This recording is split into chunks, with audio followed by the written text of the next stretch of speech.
that's something that seems to be popping up more and more. And everybody has their own right to get a captain's license and become a fishing guide. I just believe that there's qualifications that should be there before. It's just too simple. And it's too simple to get that boat and get out there on the water and, hey, I got my ticket, let's go. I kind of believe that there should be more in place. It's too simple. That's just my belief. I mean, yeah, it sounds like maybe I'm biased because, I've come from a family of fishing, but why doesn't Joe Schmo have that opportunity? And it's unfair for me to say that. But I just believe that there should be more time put in. There should be more time on the water, more qualification. And they're coming out of the woodworks. And at a certain point, you saturate your area. And it's like, all right, well, you've spread out the business so much that it makes things difficult for everyone. I'm Matt Budd, and this is the Tom Rowland Podcast.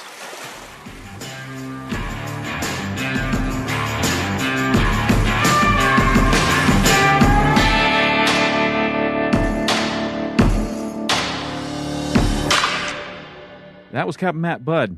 We're talking about the balance between people being able to do whatever they want to do, become a hunting guide, a fishing guide, following your passion, and also following a path that that's kind of the right way versus the wrong way, a path that creates respect from those around you and a path that creates resistance from those around you.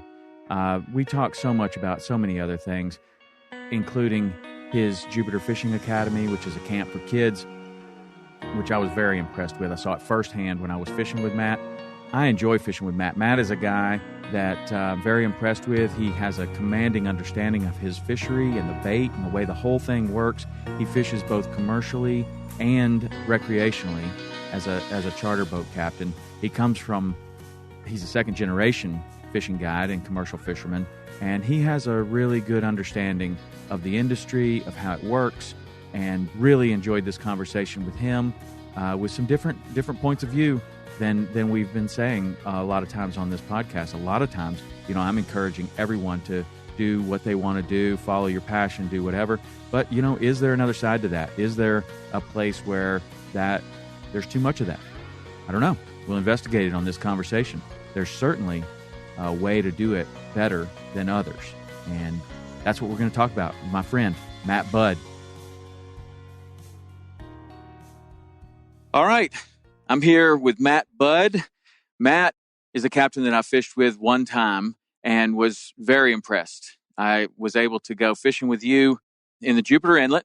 You made time for me and my son in your busy schedule, and something happened really cool on the way in. You're like, I got something in the morning. I can't fish with you till the afternoon. We were coming through Jupiter. I was like, that's cool. And you pulled up with this boatload of kids, and they got out of the boat and they were just, on top of the world, to say the least. Their parents came to pick them up. They all caught all these huge fish. It was really cool. And then as we go out fishing, we start talking about that. And that's the Jupiter Fishing Academy, which is what you run, right? Yep. That's what it is. So how did that start? What is the Jupiter Fishing Academy? First off, I want to thank you for having me, Tom. Absolutely. Jupiter Fishing Academy is something that's been on my mind for a long time. Growing up, I'm second generation captain. My dad was always busy, and I didn't get a lot of chances to fish on his boat. And I said, I wish there was some kind of kids camp or some kind of way I could go fishing because, he was always booked. And it was just hard for me to get out on the boat. I said, what if there was a kids camp where it actually taught you these things and you got to catch real fish rather than a kids camp where you walk around on seawalls or they let you go at a public dock kind of thing. And so it's always been on my mind. And I guess, 4 years ago, I finally said, I'm gonna try this. I didn't do a lot of advertising. I just kind of hand out flyers at local tackle shops because I don't have a lot of room. What I do is I take up to 6 kids, and it's half-day charters, and we do 4 half-day charters during the week.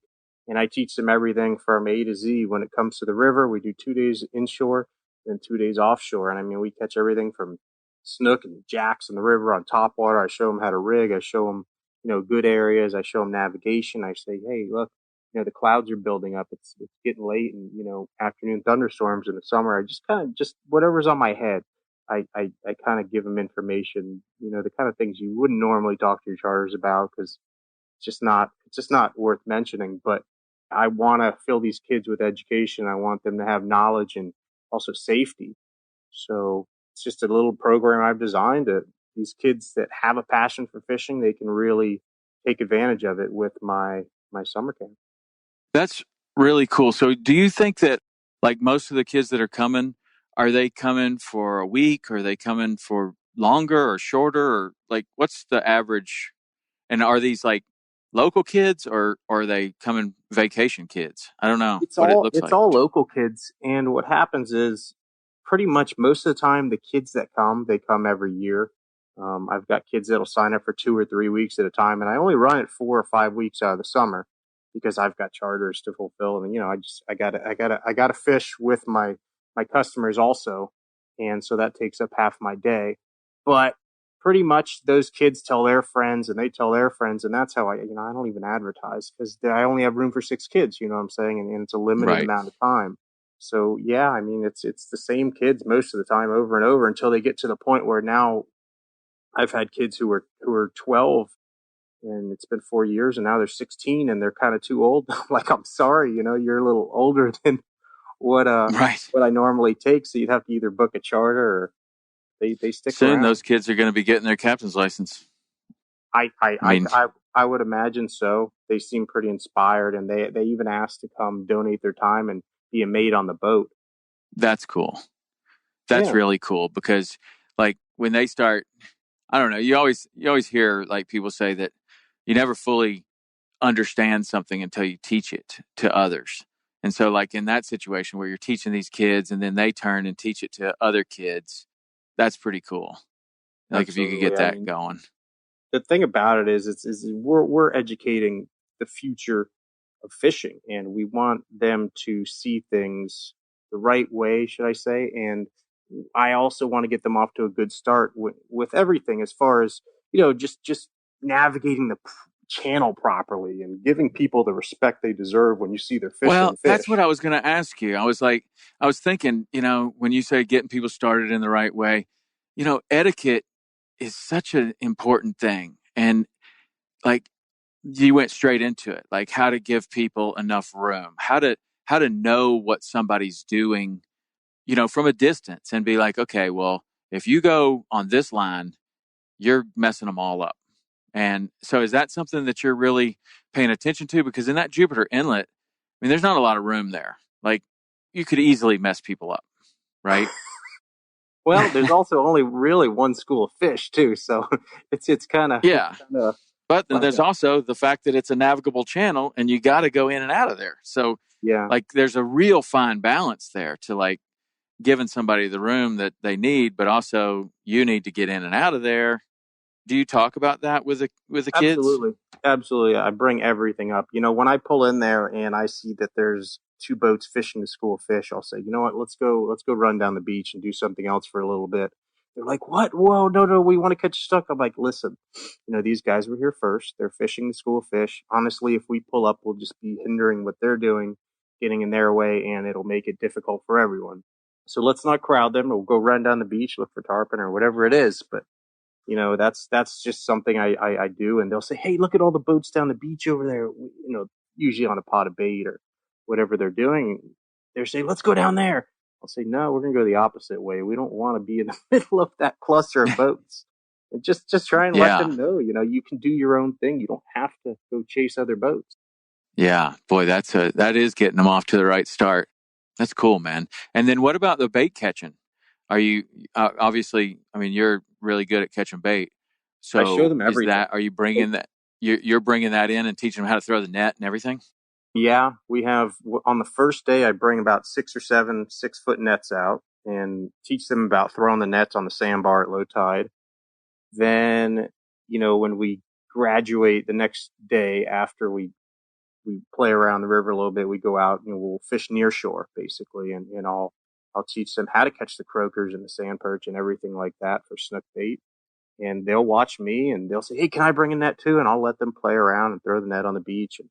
And they watch me gather bait. And then the second day, we'll go either sabiki up sardines or I'll just throw the net. But a lot of the time, I'll sabiki them, better quality baits. And Mm-hmm. I'll say, "All right, before you guys tie on sabikis," and I'll make them do it themselves. And they get to Right. deal with tangling up the sabiki and untangling it. And eventually it all gets there. But that's just something they have to know. And they got to learn it. And they got to learn what it feels like getting that little jiggle of a bait on the sabiki and how to string them upright and take them off the hooks. And so they pretty much get everything, full experience. Man, that's cool. That's really cool. I mean, because I've had so many people send me emails and they're like, "Hey, do you know any summer camps where kids go fishing?" And it's really hard to find. I mean, you can find plenty of camps where fishing is an activity, but it's not the activity. It's not like, okay, these kids are going to come here and they're going to go away and they're going to be well on their way to being a competent angler, like in whatever, freshwater, fly fishing, saltwater, inshore, offshore, whatever. So what you're doing, I thought that was really cool. I mean, I thought about that as soon as we left. I was like, wow, man, that's cool. And even my son was there. He's like, I wish I'd gone to a summer camp. It's like, you live at a summer camp for fishing. It's Like, amazing. I mean, last summer we had a kid caught a 45-inch snook, and we wow. went offshore the next day, and another kid who's 10 years old for 3.5 hours fought over 300-pound blue marlin. It was Wow. unbelievable. I'm 30-pound test, on 30-pound braid, on spinning outfit, And and we so fought were that. you targeting marlin with these No, kids, or we it's we kind went of, offshore some thread fins, and we made a drift for sails or black fins out in the deep. And his rod it looked like a sail bite. I said, "All right, it's in a bait runner mode." I said, "Go ahead and pick it up. And when you feel the weight, come tight. It's a circle hook." And he came tight. And I said, "Man, that kind of just looks weird." I was like, "That I don't know if a shark ate it or what." And it just looked heavy. Then all of a sudden it started rising up. I'm like, "You got something really big." And I don't want to say what I think it is, but it's big. And it all of a sudden did like a kind of a hound kind of jump. Just did like a skip. And I saw it out of the mm, corner of my eye. I go, "That's something really big. It's a billfish." And they're asking me, "What is it? What is it?" I'm like, "I don't want to say anything yet until it starts jumping. I don't want to say anything." Then all of a sudden it started jumping, and they're like, "What is that?" I'm like, "It's a marlin," and that's not common out here for us by any means, yeah. especially on the threadfin. Wow. That's awesome, man. I hadn't spent a lot of time in Jupiter before I came to see you. I fished with Ryan Nitz up there, and between those 2 or 3 times that I've been there now, God, that place is amazing. I mean, just the fishery that you have inshore, offshore, the proximity to the Bahamas, the freshwater fishing that you have. I mean, that's where you grew up, right? You grew up right in Jupiter, Yeah, that's where I grew up. I've been and real fortunate. I mean, that's got to be one of the most versatile fishing locations anywhere. Do you think so? Have you ever been anywhere Absolutely. that rivals it? It's tough. I mean, our fishing's really good. I do see a lot of people catching fish all over the place now because of social media. But our Yeah. fishing is really good. I mean, we have a great fishing an area for fishing year round. However, the one thing I can say is our river fishing in the winter really went to hell when the discharges started. I don't want to get into that subject. Everyone Mm, knows about, that, but that, we still have big snook, but we don't have the numbers of snook we used to have in the backcountry in the wintertime. And that's what mm. kind of deters me from fishing back there in the winter. And that's Yeah. really disappointing on that part. I mean, there's still plenty of fish. It's just a tougher fishery now. Yeah. That's well, do you feel like we're making progress towards any sort of a solution there with the water quality? I mean, this year's been really big with the new Yeah, governor, a lot of absolutely. the work that Captains for Clean Water and the other organizations have been doing. What, you're right there where you've actually seen, like you're talking, like this has definitely affected the numbers of the big snook back there. Um, what's your forecast? As far as our area, we only have we have the C18 spillway, and that dumps in, but that doesn't come directly from Lake Okeechobee. We don't have direct Lake Okeechobee water, but we Mm-hmm. do have water that comes and it's high in phosphates and everything because there is, some agricultural land out there west of us. But for the most part, we don't have the damage that Stewart has. We don't get that green slime and everything, but the freshwater discharges do affect the estuaries back in Jonathan Dickinson, where I know you fished, and that's Mm-hmm. where a lot of our juvenile fish used to be in really high numbers. We used to go back there when I was a kid, and you'd see 4 or 5 guides lined up in one bend, and they'd be chumming and catch 50, 60, 70 snook on fly and light tackle back there. But they're all small fish, but those numbers of those juveniles just aren't there. And I really have to believe that it has something to do with the freshwater intrusion and no more seagrass in the area also. So that's, it's just, we're just not on the level of damage of Stewart. Yeah, I mean that's on the one hand that's really good. On the other hand, it's not great that you have any damage. And I guess that's one of the things that I've seen with Captains for Clean Water is that they are, I think they named themselves appropriately. Like it's Captains for Clean Water. It's not Captains to Stop Okeechobee Outflow or Captains for this one little area. They like, I guess in my talks with them, they see the vision that there are a lot of problems and somebody needs to be watching out for people like you, people like me, people like that live all over the state and seeing issues and are not prepared to do what those guys have done, like go and sit in all these meetings and go through all the political navigation that they've had to go through to get anything to happen. It's good to have people like that out there for sure. So one of the things I wanted to ask you, you do not just charter fishing, but you also commercial fish still, right? Yeah, like commercial fish half the year, doing either Spanish mackerel or kingfish, and that's what pays my bills half the year. Yeah. And so I notice you got a great Instagram and I like to follow it because you're always, you're showing just what you're doing. You're either, snook fishing or whatever, but you're also working out, you're eating healthy, you're kind of living this lifestyle that's really cool. And you talk about it well on your Instagram. And one of the things that I thought we might talk about here is you eat a fair number of snook. And I'd like to, you live in like this epicenter of snook fishing. So obviously you have a lot of them. Like, what's your feeling on keeping snook? Because they're obviously delicious. What's your feeling on keeping snook at what time of the year, what size fish? Like, what is the appropriate way, from coming from your perspective to manage that fishery, but also, take what you need, release the rest, I guess. Well, I gotta say, I might eat one out of 3 snook that I catch. My mom lives up in Sebastian, and I give her a lot of fish. I fish up there a lot.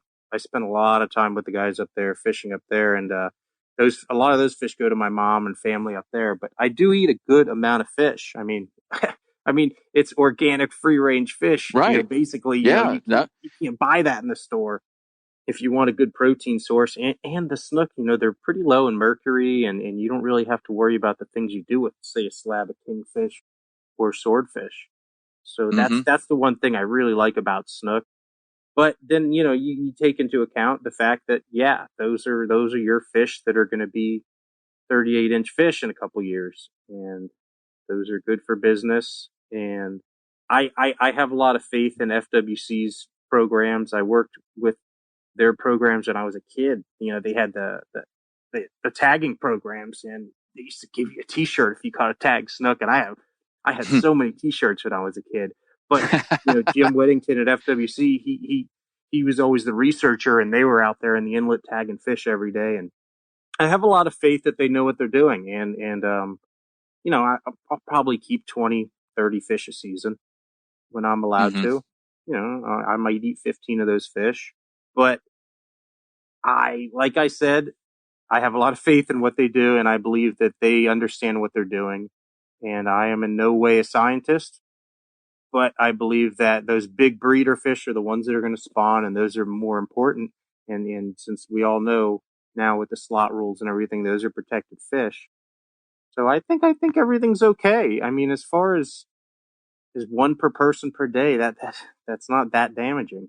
And there's not a lot of Yeah. people that really catch one every day. Yeah.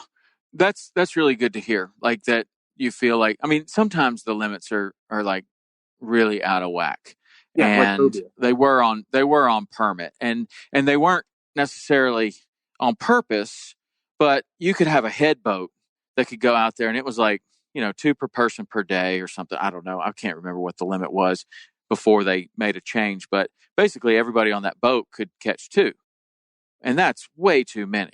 Like, I mean, it's one thing if it's like every boat has only two people on it. Okay, I see that. But then, sometimes there's like a rule that slips through, kind of like that. And it's like, well, we didn't think about, a boat with 60 people coming out here and getting on a school of permit and everybody keeps two, like that, or whatever it was. And then, rules get changed, and that definitely protects them. But occasionally you'll see that one rule. What's the limit on pompano? Pompano for me, because that's my commercial fish that I use to, Mm-hmm. to make a chunk of change every year, and that's 250 per day. That's a Wow. lot of fish. Wow. Um, I think I don't even know what it is recreationally. Is it 10 or no? It's six. Pretty sure it's six. Yeah. And that you feel like that's also good numbers for the recreational anglers. I do, and pompano has absolutely exploded in the last few years, and you'll notice it at the beach when you go to the beach. There's guys lined up down the beach for miles. So yeah, there's a lot more pressure on pompano, and I think that six is a good number. But most of those guys, are either retired or they're at the age where they can have a commercial license, the RS license, and they Mm. they don't have to qualify because of their age, so they get that license, and now those guys are commercial fishing. So there's a lot of pressure on pompano these days, and this year was actually like the best year I've seen in a while, surprisingly. Hmm. That's cool. Well, on your Instagram, man, you're thumping them. It's pretty cool. Like That was we I, had a couple I weeks want to where it go. was unbelievable. I want to go fishing with you on a commercial trip rather than just on a recreational trip. It looks way more fun. I Yeah, it mean, is. that's when kind of like, I mean, anybody that's done some commercial fishing or kind of been on a boat that is doing commercial fishing or has friends that are commercial fishermen. I mean, it's fun for a little while, and then it turns into work because that's a paycheck, and you can't miss them, or everyone you miss, or your knot breaks or something like that. That's money, man. That's where the balance comes in for me. Everyone thinks, being a guide is great. I could do that, 300 days, 365, it's tough. No matter what you do for work, you're gonna eventually get to the point where you're like, I'm kind of getting burned out. And that's another beautiful thing about why, I guide half the year and commercial half the year. Half the year, commercial fishing's rough. It's tough. It's rough. You get beat up. Your hours are ridiculous. Sometimes the fish house pays you half of what you expect. But on the other end, you don't have to deal with clients. You don't have to deal with being social. You can just go out there by yourself and fish. And that's Mm-hmm. one of the things that's great for me. Half the year I get to do that, and half the year I can't wait to get away from the commercial scene. And I'm like, just get me out of here. I can't wait to work with people, have fun, watch people catch fish. So it kind of Mm-hmm. keeps everything interesting for me. And that's just part of my lifestyle. You got to keep yourself happy if you want to continue living your way of life and being successful. And for me, that's what's Yeah, worked. I that's leave. so important, man. That's so important to keep it fresh in some way, shape, or form. I mean, a lot of people, like, they may work a long time, and then they may leave and go somewhere. Maybe they go to Montana, or they go somewhere else for a short period of time or a month or two. They just kind of move and change it up. And I think that keeps people really fresh. Some people might fish out of the skiff, for a certain part of the year, and then they might move to a bigger boat and fish offshore part of the year. I think that is enough to do it for some people. But it's just shaking it up, doing something different that keeps it exciting for you. Because, I mean, you're right, man. There really, guiding can be super fun, and it can be super easy. when the weather's nice and you've got a client, he's bringing you lunch and he knows all about your family. You've been fishing with these people for years. That's fun. You're having a great time. But then there's lots of other days where you're earning it. You're earning every penny, because the weather's tough. You're dealing with new people. Same thing with commercial fishing. I mean, there's some days out there you got your limit in no time, and you're going back to the dock. You got the rest of the day to do whatever. The fish house is paying great. I'm sure that's a fantastic day, but that's not the typical one, you know, like you're talking about. It can be rough and nasty. So I think that's cool that you're breaking it up like that. What did it look like? Like you said, your dad was you're a guide too. So you're growing up. Now, did he fish commercially or just guiding?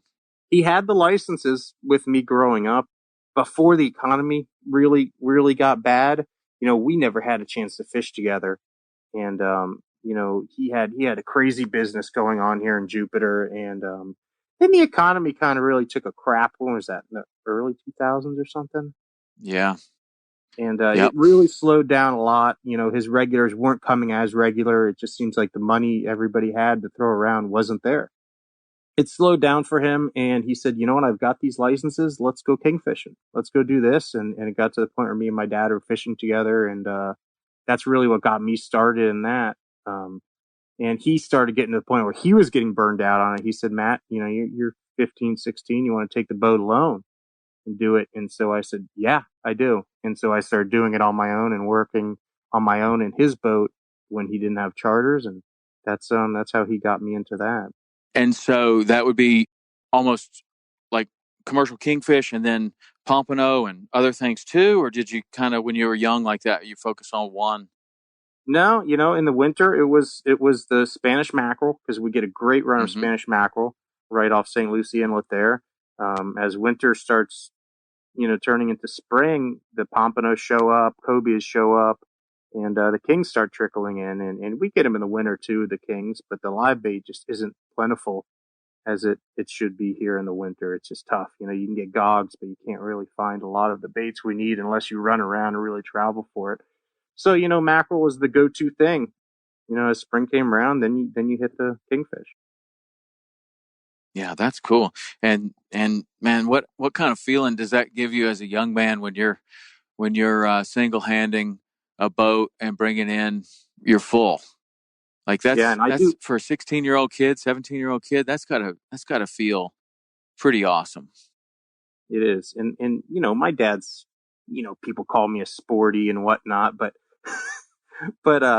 my dad always taught me, use rod and reel. We don't need electric stuff. We don't need, all that craziness. And that's just how I've always fished. And that's just something I've always instilled on other people I've tried to.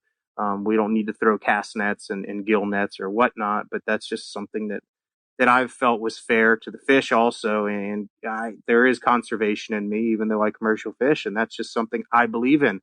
So we live bait and rod and reel those kingfish one at a time. And if they get away, so be it. But I just believe that that's the right way to do it, and it's sustainable. Mm-hmm. Yeah, that's cool. And so then how long did your dad stay with it? Does he still fish? He still guides. He currently has a really good deal going with one of the local marinas here, and he's their private guy. He runs. They have a really crazy boat rental business going, and they're just booming. And he runs all their charters for people who don't feel comfortable driving the boat and don't know how to fish and want a guide to go. So he's like their full time guy. So it Oh, that's works out cool. great for him. Yeah, that's awesome. So one of the things that we had kind of discussed a little bit leading up to this was so often you're seeing this, that now, I guess there's a lot more boat manufacturers. Some of the manufacturers are offering boats at less cost. The barrier for entry has kind of dropped. So there are a lot of new faces out there, some guides. How is it in your area, like as far as new people? Yeah, that's a topic that it's definitely an interesting topic. I mean, it can go in a lot of directions, but yeah, like I said, when we talked earlier about it, that's something that seems to be popping up more and more. And everybody has their own right to get a captain's license and become a fishing guide. I just believe that there's qualifications that should be there before. It's just too simple, and it's too Yeah. simple to get that boat and get out there on the water. And hey, I got my ticket. Let's go. I kind of believe that there should be more in place. It's too simple. That's just my belief. I mean, yeah, it sounds like maybe I'm biased because, I've come from a family of fishing, but why doesn't Joe Schmo have that opportunity? And it's unfair for me to say that. But I just believe that there should be more time put in. There should be more time on the water, more qualification. They're coming out of the woodworks. At a certain point, you saturate your area, and it's like, all right, well, you've spread out the business so much that it makes things difficult for everyone. Even though the guys that are established, they're going to have their regulars and people are going to know their reputation. They're going to get the charters. It's just, when areas are saturated with guides, it just makes things very difficult for those guys that have been doing it. Yeah, it definitely does. There's also the other side of the coin is that it self-regulates at some time. I mean, you would think that it self-regulates. Like, there's only so many people that want to go fishing. But you're exactly right that when you have more and more and more people, sometimes it makes it difficult for, if there's only so much business, there's enough for so many people to make a living doing it. And then if that gets divided again, then nobody's doing that well. So I see that argument. But I also see the argument that there's only so many people that want to go fishing, and when they go fishing and everybody's full. I don't know what the solution is, because I'm one of those people that had no history of fishing in my family, none whatsoever. I had never been on a guided trip before. This was all foreign to me. It was something that I really wanted to do, and found a way to make it happen. Of course, when I found a way to make it happen, there weren't very many guides in Key West, and it wasn't a problem. Although anyone new was looked upon with great scrutiny. Like, I don't see that happening as it used to. Like, if when there's only 18 guides and a new one shows up, everybody knows and nobody likes you. I mean, nobody likes you. But when there's 150 guides and a new one shows up, hardly anybody even notices. And I think maybe that could be kind of an issue, because there was almost like a ritual of earning respect and, letting people know who you were and walking up and introducing yourself to someone. And I don't know that when there's just more upon more upon more, I'm not sure that ritual is still as evident. Do you? What do you think? I I think that as far as like you said, earning respect, I think that's an important thing. If you are the new guy, like I've seen many times, those guys will come in and they'll be very respectful. They'll keep their distance. They won't bug you. They won't, try and get in on your school of fish or anything like that. But then there's those other guys just don't respect that. They don't have boundaries. They don't have those ethics. And those are the kind of guys that really ruffle my feathers personally. Those people that know me know that I'm not, I'm I won't back down to that kind of thing or being bullied. And most people don't. Most guides on the water, they feel like, they've earned, spent years and they've earned their right to do what they do. So if a guide comes in and acts like that, that's what they're gonna get. But there's those guys that are very respectful and they catch fish and they make charters happy, and you hear nothing but good things. And that's how they earn their respect from other guides. And I think that's an easier way in than coming in and being pushed and invading. You know what I mean? So there's there's Yeah. there's different ways to do it. Yeah. I don't know that the invading mentality is going to work with, I mean, fishing guides are pretty alpha. I mean, there's a bunch of, you have some kind of quiet fishing guides, but still some of those guys, some of the quiet ones are some of the ones that are the most territorial. They go way out of their way not to mess anybody up. This is what would get me the most upset, is when I am really trying. See a boat in the distance? Okay, not going there. Plan B. Where's that? What is that? Like, that guy's fishing over there. I don't even want to go there. So let's go somewhere else. And you're really trying to not bother somebody. You see somebody fishing in a channel, and it's high tide, and you go way up on the flat to avoid the channel so that you're not messing him up, and you're doing everything that you can possibly do to have your day go the way you want it to, but you're also really looking out to try to stay out of everybody else's way. And I always thought, there's nothing that can ruin a charter faster than altercations on the water. Two guides yelling and screaming at each other. Nothing makes your customers more uncomfortable than that. So, I mean, that was a major reason to avoid any altercation for me. Is like, it's my job is to show these people a good time. That's not showing them a good time. So it's probably better to even catch less fish and show them a good time than it is to shoehorn my way up in here, have everybody yell at me, have my customers be unhappy, and maybe you catch the fish that you were looking for, but maybe you don't. But in a group of fishing guides, man, there's a lot of alphas there. I think that when you start pushing against something like that, you're only going to have it pushed back at you. Like you're saying, like you're not backing down. Other guides are not backing down. That doesn't seem to be the best approach to me as a new person coming into a new area. Yeah. And like you said, none of the customers want to see that happen on the charters. And if that happens on the charter, honestly, if your captain starts cursing and screaming, that's just unprofessional. You should never So do that on unprofessional. the charter. That shouldn't happen. That shouldn't happen. If it happens, the smartest thing your guide can do is keep his mouth shut, deal with it later. I mean, with the customers on the boat, there's just no reason for any of that.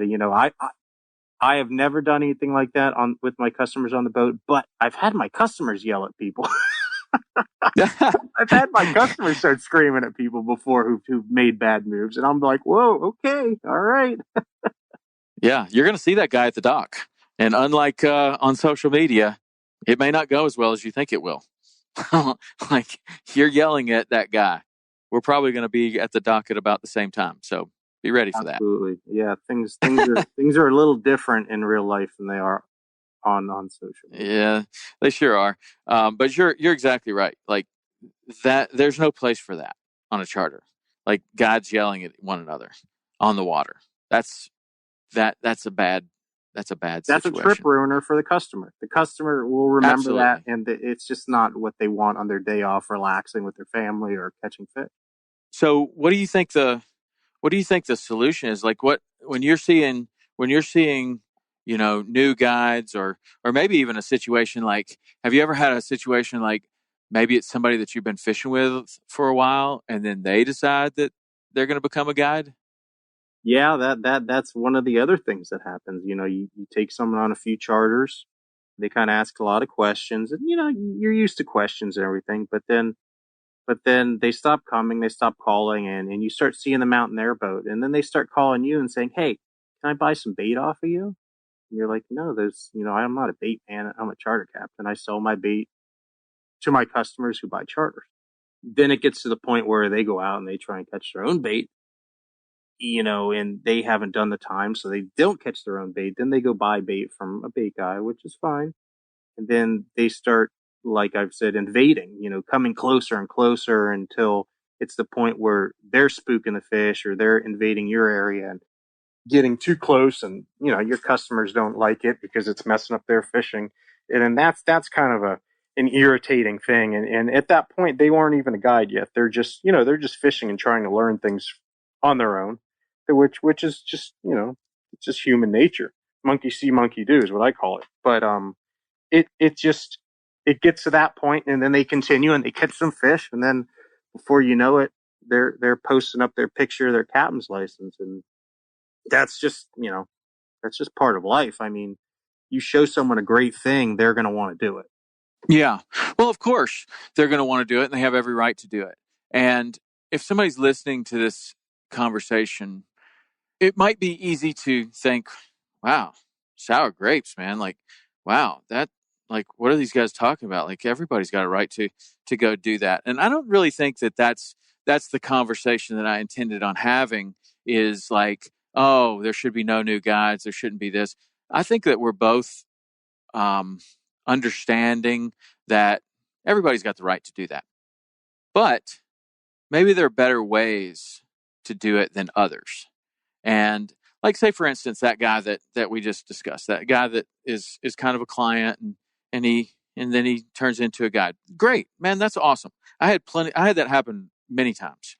And first of all, I'm thankful that guide came to me to give me the business to begin with, because I need all the charters I can get, right? And he was a cool guy, seemed great, enjoyed fishing with him. And he says he's going to get his own boat. Okay, cool. That's cool. Maybe he even buys one of my old boats, which is even better, right? Like, okay, cool. I sold a boat. I sold it to this guy. He's a friend now, and everything's happening. It's really cool. And then it's kind of like there's two ways that can go from there. He can just kind of disappear, and you don't talk to him much anymore, and he just kind of shows up in all the same spots that you took him to. Or there's the guy that kind of calls up and says, hey, man, I was thinking, I know it's the same tide as that place that you always went. I really don't want to get in your way. I know you got charters and stuff, but I was thinking about fishing there. So if I see you there, I'll get out of the way. Oh, okay, cool, man. Well, I'm not going there tomorrow. I'm headed to a different direction. So you know what? I'll call you and find out how it was. So now you have another source of information, and it could be looked at as a good thing. And now you're kind of working together with somebody, and the guy is being very respectful and offering up. He's offering something like, "Hey, can I help you to do something? Like, you've helped me to get into this." I mean, don't you see? Like, would you say that would maybe be a better way? Oh, Like, absolutely. the same guy's going to get into fishing. He wants to be a guide. He's going to get into being a guide. Like, there's a couple of ways you can go about it. That's There's definitely obviously a better different ways you way. can play that card for sure. Yeah. And if he's a good guy, Have you? he's gonna be respectful, and like the story you told, that's gonna be a thing. But then, in the worst case scenario, things aren't going to be as pleasant. And yeah, I mean, but for the most part, there's very few who go against the grain and don't go about it the way you said it in your story. Very few. Yeah. So when that happens, what ends up happening to that person? You're talking about when they go about it the wrong Yeah, way. when they're going about it the wrong way. Somebody, doesn't do it that way. Nothing happens to them. I mean, they still get their charters and they still take their charters, but it's just, they've got to understand what they're doing, and when they go to bed at night, that they're doing it the wrong way, and that I guess it all comes down to like you said, Jupiter Fishing Academy, teaching them when they're young. That's an important thing, is teaching kids while they're young, so then they understand these things, and they understand, on the water, giving everyone else space. And that's just, I don't know, it's everyone's got a different character in the end. That's very true. But oftentimes that character can come out in different ways. And I always think that, like, I have this other kind of conversation going with another guy that wants to do a podcast on etiquette on tarpon fishing. And so I was thinking about it, and I often do a lot of thinking while I'm working out or afterwards. And I was thinking, there's really two things that happen with etiquette on the water. Like, you got the guy that just doesn't know. He's just bumbling around, running over everybody's fish, getting too close to people, and he just doesn't know. And then you got the other guy that absolutely knows, and he's doing it anyway. Now that is unacceptable. The guy that just doesn't know, like, he's unprepared. He just doesn't know. He doesn't know. He's never fished for tarpon in this certain situation, or never fished in the Jupiter Inlet in this certain situation. He just thinks, oh, I'll just And drift on by, or he's maybe, usually a really nice guy too. That's the thing. yeah, And so you can't yeah, really get too mad at him. You just want to educate him. And I've seen that so many yeah, times. And that's what you do, is you just kind of try and put it as nicely as you can and say, you ran over those fish, man. You spooked those fish. I didn't want to yell at you or anything, but I want to tell you now. And that's probably the way to do it, is to educate him in a nice way instead of freaking out on the Right. water. Right. But, it's hot. You're sweating. You hadn't caught any fish all morning. You finally got the situation you're looking for. It's about to happen. And here comes this guy and ruins the whole situation.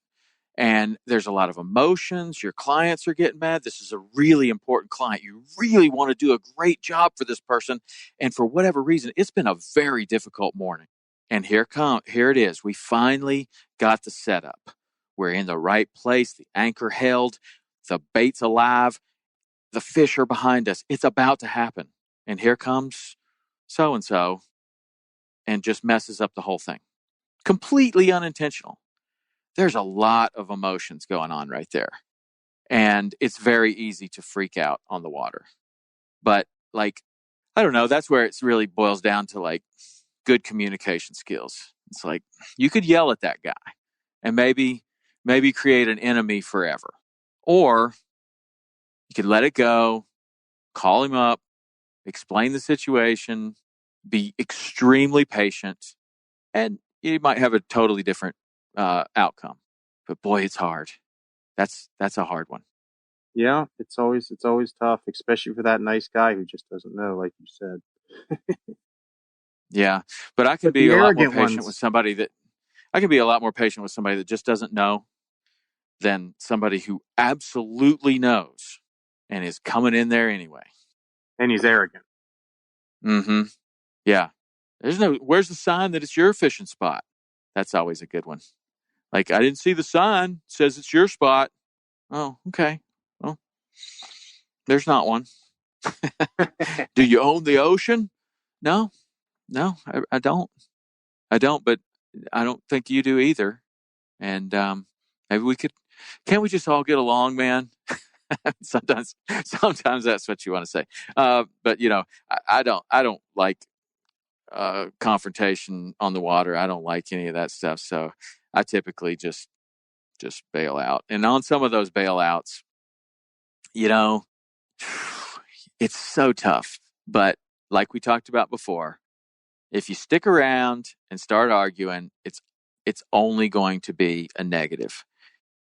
So many times I have left what I thought was a really good situation only to find a better situation that in no way would I ever have found unless I had bailed out of that one, because I was at the place I wanted to be during the tide I wanted to be there. If it's like that, I'm going there every time. But then you're forced to leave and go and have to find something else. And maybe you end up doing the opposite. Instead of fishing for tailing fish, you're going looking at a channel on that same tide. And you're like, whoa, look what's here. I would have found this. And, I don't know. It's all about patience And that's where an experienced guide comes in, because that new guy who really isn't experienced, who has his captain's license, he catches some fish for his charters, he's going to sit at that spot all day. There's going to be your experienced guide who says, you know what, I'm shut out of this spot. I'm not going to go, intrude on everyone else. I'm going to go try and find something else, and he'll go save the day and make it happen. And that's the difference. And maybe in doing that, he learned something himself. Exactly. Wow, I found a whole new spot. This opens up a whole new world. And then, just like you're talking about, the guy that doesn't know much, or the part-time guide, or somebody that, really doesn't have a lot of spots in their arsenal. They know that on an incoming tide, they got to be here, and that's it. And don't know what else to do. Never found anything anywhere else. So today's not today I got a paying customer. I'm going right to the meat, and I'm staying there. No matter what, no matter who's there, no matter how tight I got to get, no matter what etiquette I'm breaching, I'm staying there, because that's my spot. That's what I know. And just like you're saying, the experienced guy is there's a lot of spots, and even if I need to go find something, let's look at this as an opportunity. rarely do I get the opportunity to go explore on a charter. So here we go. We're shut out. We got no option except explore. And usually that turns out better anyway. Even if you catch nothing, you're catching nothing on a beautiful day by yourself, telling jokes to your clients, and everybody's happy. As opposed to sitting right next to 5 other boats yelling at one another. So what about, you do a lot of freshwater fishing too, right? I love bass fishing. I love bass fishing with swim baits. I like throwing big baits for big fish. That's just like one of my passions. It's just another way for me to get out of the routine of saltwater fishing every single day. Yeah. And when you're going bass fishing, like in your area, are you doing it on foot? Are you doing it in a boat mostly, or both? Or I know that I've you have got great opportunity to fish these little lakes like where you are. it's unbelievable. South Florida's like all water. We've got canal Yeah. systems. We've got golf courses. We have residential lakes that are unbelievable that are fed by canal systems that are fed by Lake Okeechobee. So you've got the shad, you've got the bait, you've got these fish that are getting big and fat, and it's just South Florida is just an unbelievable place to bass fish. Then you can go further south, further than me, and catch the peacocks, the clowns, the snakeheads. It's endless. Yeah, Um, that's super cool. And do you think that like a just a regular kind of guy, do you need a boat to be able to be successful in all that kind of fishing? no, no. I do 90% of my fishing on foot. You just got to be careful where you go. It's easy to Because get of because of trespassing or trespassing. something? Yeah. But like I've got customers that'll call me in and they live in great golf communities or live in residential lakes with unbelievable ecosystems that are fed by reserves or just unbelievable good water systems, and they have such a healthy ecosystem going on, and they call me in and I get permission to fish these places. And some people might call it cheating, like catching fish in a barrel, but you still got to work for those fish. You still got to finesse them or do what you got to do on the days they're not biting, but it's unbelievable when it's on. And I really Yeah. enjoy just relaxing out and catching bass. I got a soft spot in my heart for golf course ponds. I really enjoy that. And call it cheating, whatever. I like big, dumb fish that don't get fished too very often. That's my favorite. Absolutely my favorite. And you go to one of those golf course ponds, and I love to fly fish for the largemouth bass there and stand back like you could stand back from the bank like 40 or 50 feet and throw a long cast across the grass and just have like the end of the fly line hit the bank, and then the leader unroll, and like you got a little frog that just lands out there 6 or 8 feet from the bank, and work it back to the bank. Oh my gosh, I've had some of the best, most fun days of fishing like that, because like so many people are like go straight to the edge of the bank, and in certain times of the year, those big fish are like right up on the edge of the bank. And God, if you can just even they even feel you walking up there. Like you can see it happen on a calm day. You start walking up there, they feel your footsteps, and you see these wakes moving off the bank. Like, whoa, man, there's some big fish there. I just love that, man. Just love it. And fly fishing is just a great way to do it, because you can cast from 50 feet back or 40 feet or 30 feet or, well back from the bank to where they're not seeing you. That's so fun. And God, in South Florida, you've got the king daddy bass down there. Yeah, we've got the Everglades. There's just so many opportunities to fish, and I get on Google sometimes and I just do scouting. You pull up Google Maps and you turn on the satellite image and you just look around and you do scouting and you find canals. You look out west to try and figure out where you can go, try some new areas, and it's unbelievable how you can find these little canal systems or lakes, reservoirs, and you go there and it's sometimes it's just home run. Yeah. Yeah, that's cool. And then for a kid, like a 16-year-old kid that's got a driver's license and a car and a phone with Google Maps on it, man, that's like lifetimes of fishing. I didn't have you that when know, I was I mean, 16. no, like Google Maps is unbelievable. I mean, that thing that shows you everything. And for somebody that didn't grow up with an iPhone in their hand. I mean, like, I once found this aerial photo of the Marquesas. It was just like a little 8x10 photo, and it was a satellite photo. It looked just like what we have now, except probably less resolution. You couldn't see every leaf on the tree like you can on Google Maps or in some of these other aerial photos. But me and Simon Becker, we had this 8x10 picture taken from, I don't know if it was from an airplane, probably from an airplane. And somehow we got our hands on it. And we used to just pore over that picture, just looking at that. And that's the only picture we had. Everything else was charts. And I just remember we would just look at that thing and look at that thing and look at that thing. Oh, look at this little hole right here. Look how this channel does this. We didn't know it did that. Look how and this is in a clear water area. Like, what you can find in the Everglades and what you can find in, like the 10,000 Islands area right now by looking on Google Maps, it's unbelievable. It's such a huge, incredibly huge advantage. I get fascinated by just looking at all that stuff, like you're talking about with all those lakes and stuff. You can do the same thing in every area. Yeah. It's huge, Yeah. huge advantage. I used to check it out and look at the reefs on the bank of the Bahamas there.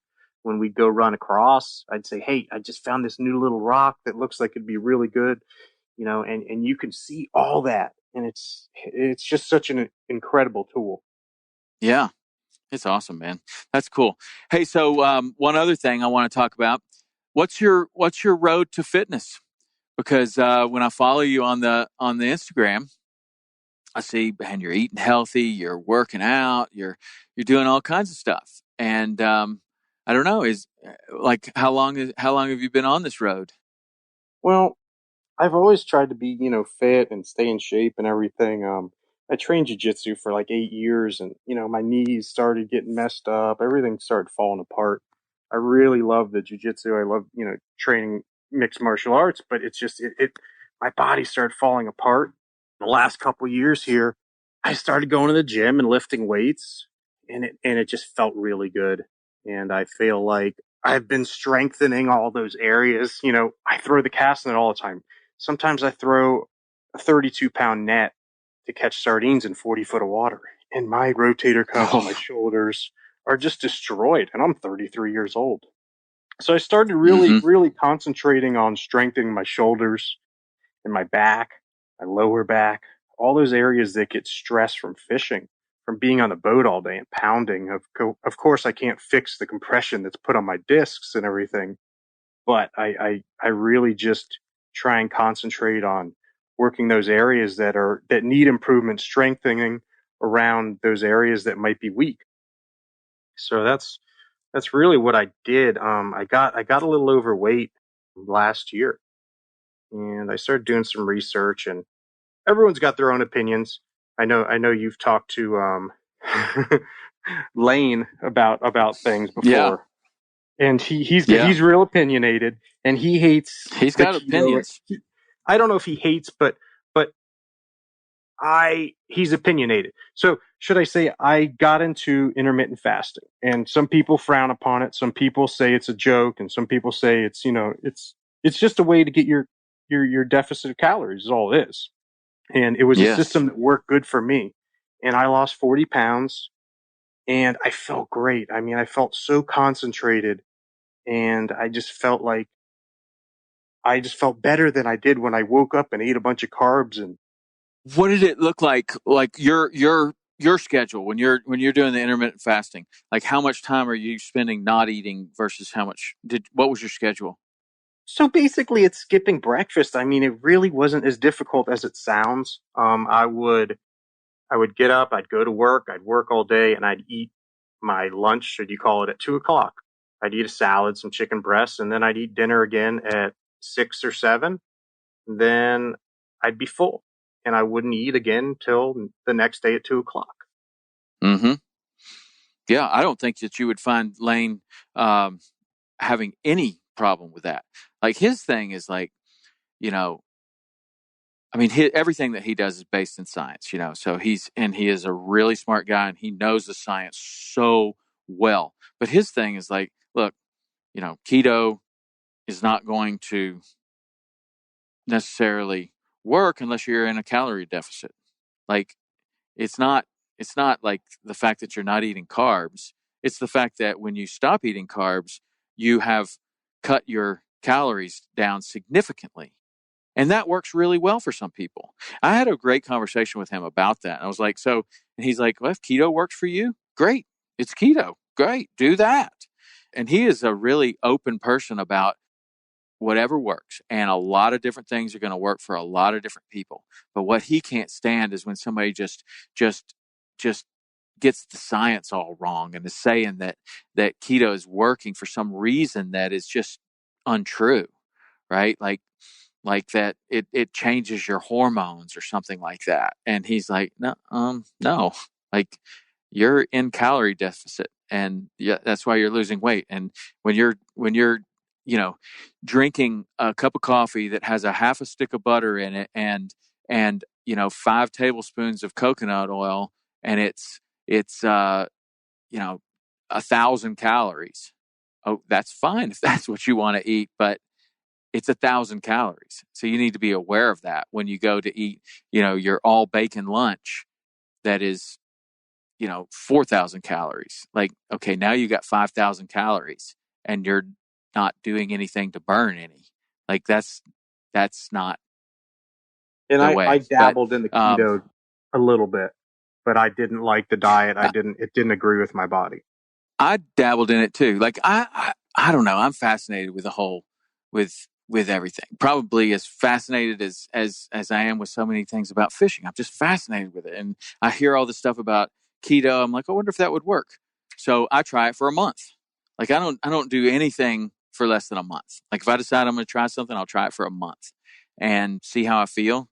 If it's good, I'll keep doing it. If it's not, I'll stop. If certain parts of it were good and other parts weren't, then I'll bring those into my daily routine. And if not, okay, cool. Wasn't for me.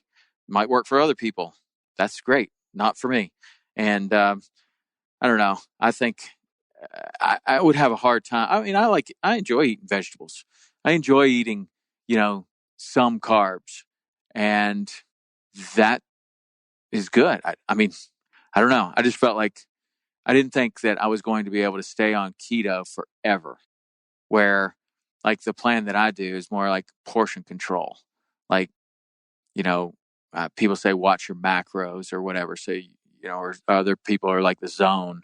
So it's like, 40% of your calories come from carbohydrates, 30 from protein, 30 from fat. Pretty simple, balanced diet. And it doesn't matter what you eat. You just kind of try to eat in that ratio. And what I've learned about it so much is like a half a piece of bread. You can eat a half a piece of bread, or you can eat a giant bowl of broccoli.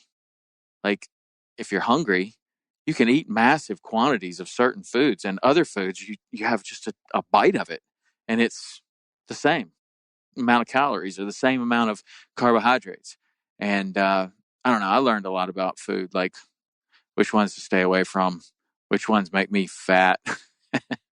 Those are also the ones that I like the best. They're like cookie dough. I love cookie dough. I could eat cookie dough all day long, every day, and not eat anything else. That's probably my favorite food, cookie dough. It's not very good for you. It's delicious. But anyway, how much time are you spending working out? So I always start out with cardio. I like to do 35 minutes of cardio, and then I'll work out for an hour to an hour and a half. I work out intense. I don't just go there and not sweat. I mean, I work out with intensity. I don't take much breaks. That's just how I try and do everything in life. but Mm-hmm. um but you Mm-hmm. want to get out of there feeling that pump, and you want to feel good, and I get my heart going, and that's what I think is important when you work out, rather than those guys you see, they're just like kind of just in there just to go to the gym, but they're not sweating. Walking They're around, not, drinking water, reading the yeah, they're newspaper. not sweat. Yeah, I mean, I try and stay hydrated, but in between my sets, I'm not, I don't have time to go to get that water. I'm supersetting. I'm doing another set. I mean, I just want to keep it going, and I just like So, that what do you intensity. think? What do you think this change in your eating and this alteration of the way that you're working out, how has it affected your fishing and your ability to go maybe more days in a row, or what do you think it's done for you? Everybody's been on the boat and they brought that big public sub and they ate that sub. And after that, they just wanted to sit up on the front seat. You know what I'm talking about, right? Mm-hmm. Oh yeah. I try not to eat too much on the boat because when I feel that when you ingest those carbs or you eat a heavy meal, you start drinking beer, or you're not the same you. You don't have that drive, you don't have that energy, you don't have that go. And I bring light, I'll bring some grilled chicken breasts on the boat and I feel great. I feel like I can go all day. My charter gets off and I'm like, all right, I'm ready to go to the gym now. It's all about diet. Like, that's how you learn to feel good. You learn your body, your diet, and that's what is going to keep you going all day. Mm-hmm. What about the strengthening and the ability to, feel better?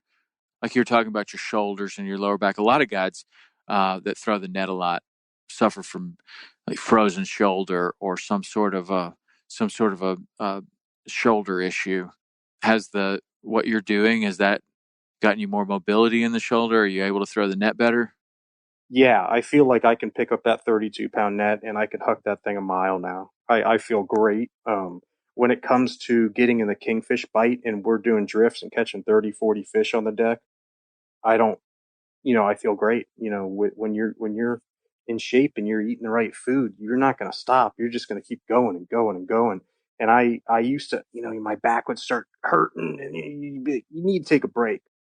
But now that I feel like I've kind of trained those areas and conditioned them, I feel like I can go a lot harder than I used to. It's definitely, makes a difference rather than, eating the wrong foods, going home and sitting on the couch rather than,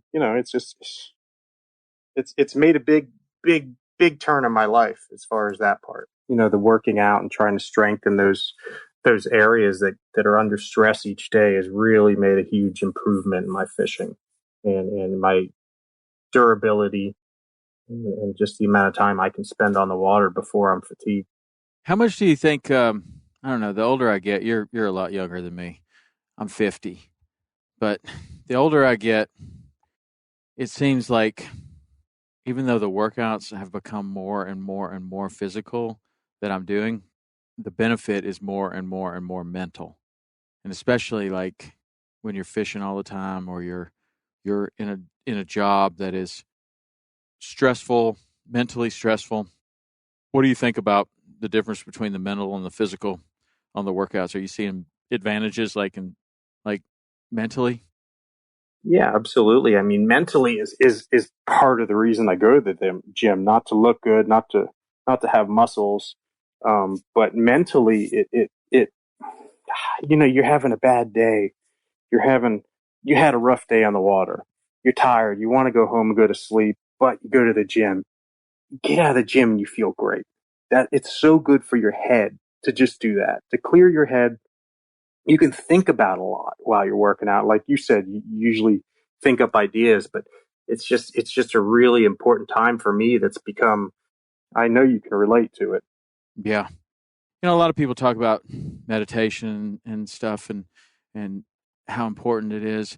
I always thought like running or doing some kind of an extended thing, repetitive walking can do it. Running definitely does it for me. A long row, some kind of a long bike to where that's where I get my best thinking for sure. And like I can go, sometimes you don't even know that it happens, but if I go out for a run and I've got a lot of things on my mind, I come back and sometime in that day, it's not like all of a sudden this light bulb goes off. Sometimes that happens, but it's kind of like I just had a different way of processing whatever the issue was. And an answer just kind of materializes.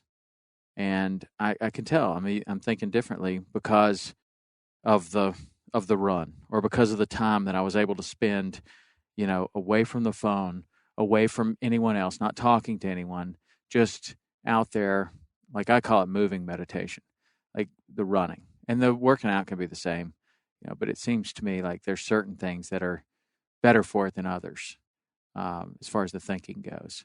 like long runs, long hikes, long walks, long rows, something like that does it for me. Yeah. No, I feel the same way. That's cool, man. Well, I love to see people turning around like that and get back on the train. That's awesome. You're doing a great job with it. Okay, well, you got anything else you want to talk about? Some of the topics you might not want to hear. I'm just kidding. I do. We can talk about anything. That's up to you, Tom. you it's all yours, man. Go for it. Where do you want to take it? We kind of touched into that. I was catching pompano. That's a really neat thing, and if you want to, I can tell you about the rigging and what we use and how we catch. I'll tell you what. Let's do that on a How To Tuesday right after this, and we'll share it with everybody. Awesome. Okay. Well, listen, Matt, I got to come down there and go fishing with you again. I really enjoyed spending some time with you. You're a great person to spend the day with. You know a tremendous amount about your fishery and the bait. I learned a lot about bait, how you're catching bait, what baits are the best for the fish that you're going after. In the case of what we were doing, we were snook fishing. But yeah, I learned a lot and I really enjoyed it. So love to come back down there and do that again with you. If somebody else wants to do that with you, let them know how they get in touch with you. They can get a hold of me on either my website, jupiterfishingacademy.com, or my Instagram, Captain Matt Budd, or Facebook, Matt Budd. Those are probably the best easy ways. And then they can see what's going on. I keep up to date with my Instagram, as you see. I'm constantly posting stories and keeping everybody in the loop of what I'm doing or what's going on. So you've been doing a lot of YouTube videos too. Yeah, actually, I forgot about that. I've been trying to get into the YouTube world. It's a great thing. That's a whole other topic right there. It's something that I feel can help expand my business and, educate people a little bit. But not only that, there's people are making a lot of money on YouTube these days. And that's another whole other topic. Like I said, it's unbelievable.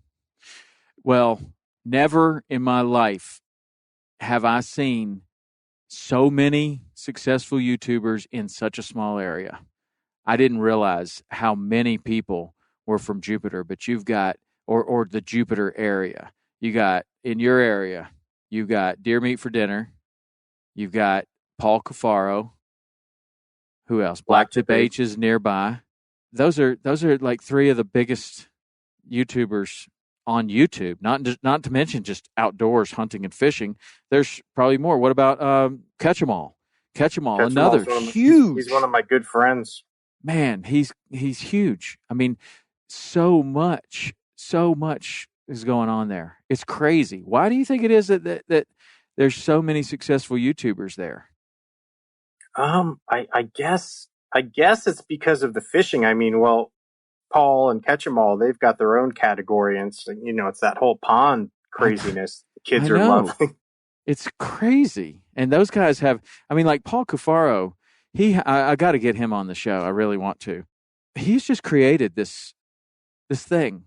Not only did YouTubing not exist a few years ago, but now he's like making a living feeding fish and building aquariums and having ponds, and people are crazy for it. And he's got this awesome personality that's really suits itself to that medium. Very interesting to see how that's going. Very interesting.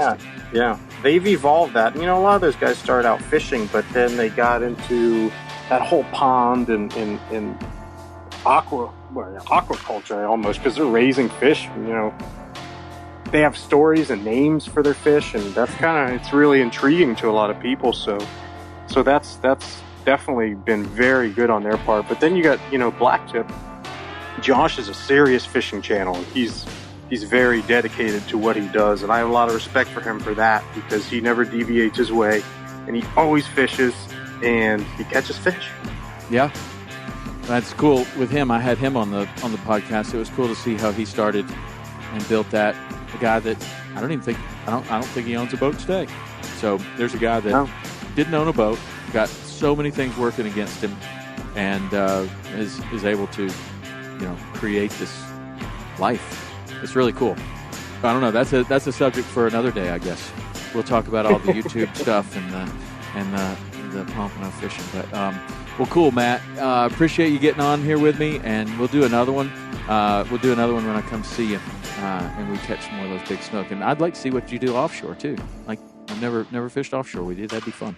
But anyway, man, thanks for doing it, and for everybody else, we'll see you next week.